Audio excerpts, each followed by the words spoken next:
Hello, Cancer. Welcome to Lotus Heart Tarot on YouTube. You may be familiar with my other channel, Elysian Lotus Tarot. If you followed me over here and joined and subscribed, thank you guys so much. I'm so super grateful.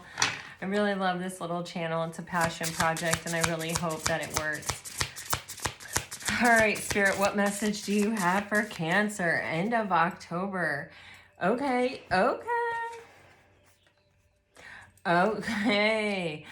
Okay, Cancer. Wow, this is an energy for you. It's a real move. It's a vibe. You guys are getting the ram and the elephant, and this is like, I feel like there may have been an energy where we were trying to force something to work, or where it's like we really wanted something, or we thought we really wanted something, and we kept kind of trying to make it happen. And by just sort of putting action or masculine kind of energy towards it. But, and honestly, there is a certain level of fearlessness and just dogged determination to move ahead from this card, this energy that I really like. It is a card that represents that, like, you can have anything that you want in life if you are dedicated enough to your pursuit of it. But it feels like there's this other energy here with the elephant where it's kind of more one of be wise, work smarter, not harder, manifest, work with the universe, listen for opportunities, keep your dreams and your goals and your, ideas inside.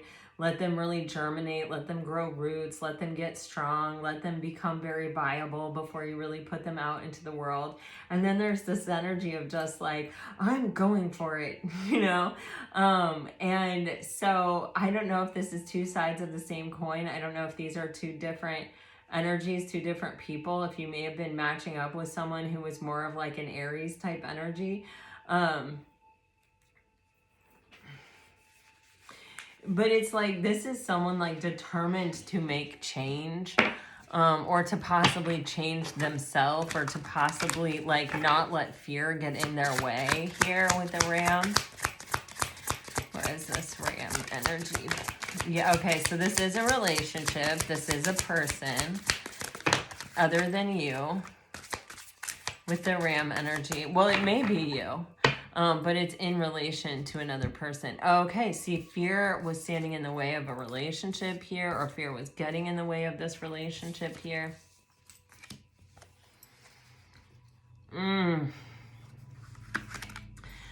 Okay, this relationship actually brought about an opportunity to change. It brought about an opportunity to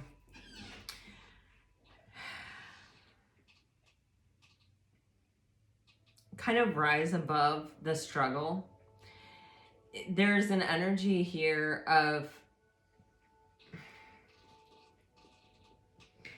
with the Four of Coins, it's like when you want something, it sometimes can be this energy, and that's what I'm getting here. It's like when you want something really bad, and there's everything in the universe is energy. And so it's like when you're dealing with, well, not everything, but when you're dealing with, wanting something, or trying to attract something, or trying to use energetic means to bring something into your life, you can, it's a process of attracting, right? It's a process of drawing it in by, becoming a frequential match. Visualize yourself actually using that almost like magnetic lasso to sort of like bring it into your energy.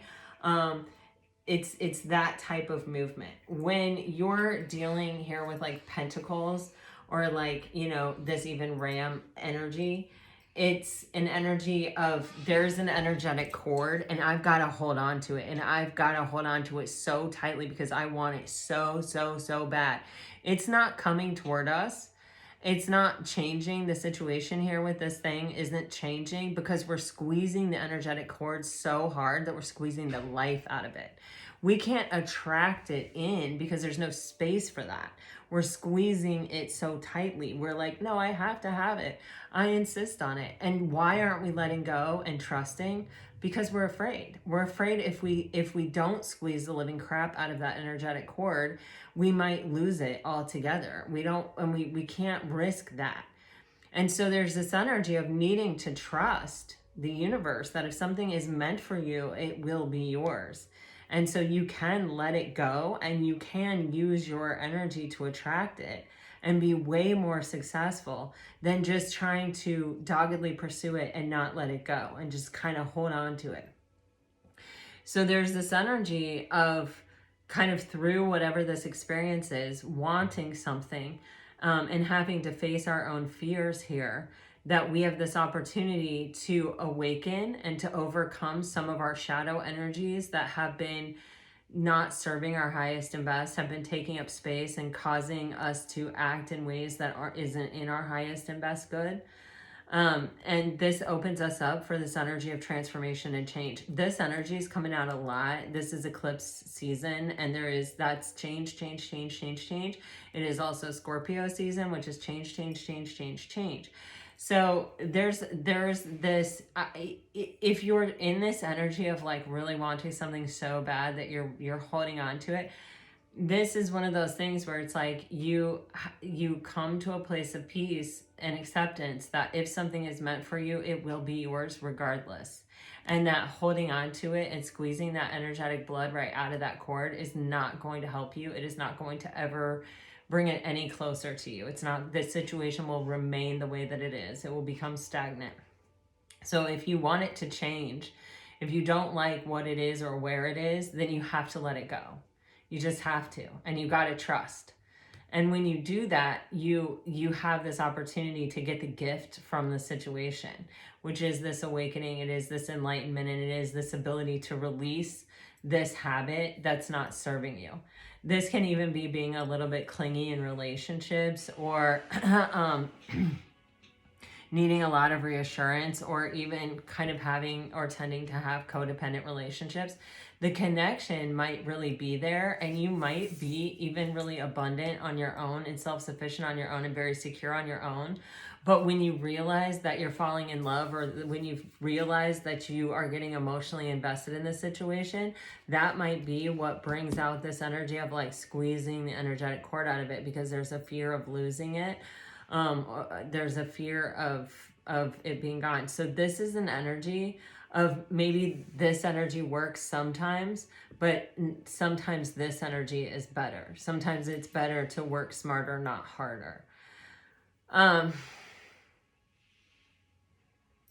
to trust the connection itself.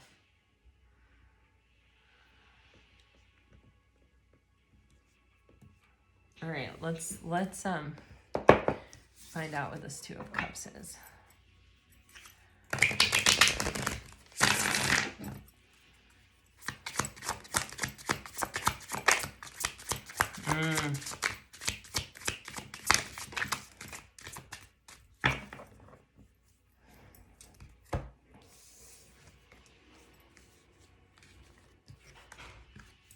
Look at that. There's an energy here of, love, true love, unconditional love, like in 1 Corinthians, which I think is like the most powerful definition of love that there is. Love is patient, love is kind, love isn't squeezing the energetic life out of a cord because we're afraid to lose it. Love is letting someone go because you love them so much, you want them to be happy, and you know that if it's meant to be, they will return to you. I mean, that's an old saying, right? But it is true. And when we cling to people, or when we hold on to people, even if people have deep, deep feelings for us, no one wants to feel suffocated, depended upon, needed to the point of, I need you to survive, my life depends on it. That is a feeling that makes other people feel like they're drowning, and it creates an imbalance in the situation. And you know, we can be high on our person, and they can be high on us, and we can want to spend, you know, 4 days in a row together and never come up for a break here, which isn't clinging. That is like riding an energetic wave. Clinging comes from, you know, day in and day out needing reassurance, you know, needing someone to tell you how they feel all the time, or, you know, it's also an energy of like, let's say you have plans to meet at 7 and the person gets hung up in traffic and they're driving and they're like, I don't want to take my eyes off the road to text or to call, and I don't want to call because I know they're already there. I'll just get there as fast as I can. And you're sitting in the restaurant waiting for that person, and you're like, oh my gosh, you know, how rude. They really don't care about me, because if they did, they wouldn't want me sitting here wondering where they are, worried sick about them. They could have been in a car accident, you know, just letting your mind run wild, reckless and free, and creating all these scenarios and stories in your head, so that by the time the person gets there, even if it's like 7:07 and they're 7 minutes late, you're like, you know, I was really worried about you. And just your energy and the way that you say that, just it's like this person knows. They know where you went, they know what you were thinking, they know what was going on, and they know that the energy of the evening that they just raced to get to is kind of spoiled. It like deflates the balloon. So I don't know if this is you, or if this is your person, or if this is just like a tendency to get into codependent relationships where it's like, you know, there is not enough that you could possibly pour into that cup to make it work, because it's imbalanced. It's a codependency. It's toxic. The universe doesn't support that. You know, a relationship that works is one where both people are left to be the individuals that they always were, and that they're able to explore the experience of being that person on this planet at that time freely, and that they're committed, and they always, you know, will also be there and be holding up their end, and they won't be resentful and they won't be depressed, because they'll be in their own highest and best energy, because this love is freedom. It's freedom to be, it's even supportive of them being exactly who they are and pursuing their dreams. Because love seeks itself. Love is a positive frequency that trusts and believes, and, you know, loves for the sake of love, and not, you know, for some validation. All right. Let's see what this elephant is, because I feel like this is the energy that Spirit is saying is needed at this time, is the wiser move. Okay, so there's an energy of always feeling disappointed in life, or always feeling like let down, or maybe you've been in a lot of relationships that have let you down, or have, you know, even caused you to kind of challenge your worth, or have made it kind of tricky to hold on to your worth.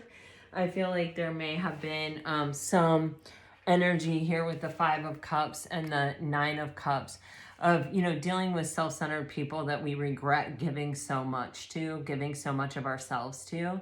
And there's this energy of attracting in, you know, a soulmate. This is like with the Sun and the 2 of Cups, this is like calling in a soulmate. The Sun can be a reconciliation of soulmates. It's also healing. It's also clarity. It's also happiness. But it's also like true freedom. And with the 2 of Cups, this is a healing, symbiotic, mutually respectful, mutually honoring, unconditionally loving, beneficial, benevolent connection. So, you know, this is about manifesting and having success manifesting a partner that can actually show up in a healthy way, so that you can have a healthy relationship that isn't codependent, and that doesn't make you feel insecure, and that doesn't trigger you, and doesn't make you feel like if you're not getting constant validation, this person is probably not interested anymore, or, you know, that they're not seeing your value anymore, or you may have been treated that way in the past, but I feel like that was a reflection more of the people that you were dealing with. But this is about attracting in the right person or the right kind of relationship. And I'm even getting, like, if it's hard for you to manifest without a visual picture, use the actual Two of Cups. Find a Two of Cups image that you really love and use that image to manifest. I just got that so strongly. I've never gotten that message, but that's actually like an amazing tip. I'm going to tell all my clients that. All right. So this is what I see, Cancer. All right. Let me get you some messages here. This is like breaking a cycle of, you know, needing something from someone that they can't really possibly give, or connecting with people that need something from you that you can't possibly give. It's something that has to come from within ourselves. If you're dealing with a water sign, you're getting you're the only person in the world who really scares me. If you're dealing with a fire sign, I desire you deeply and eternally. If you're dealing with an earth sign, I want you by my side. If you're dealing with an air sign, your beauty and grace captivates me.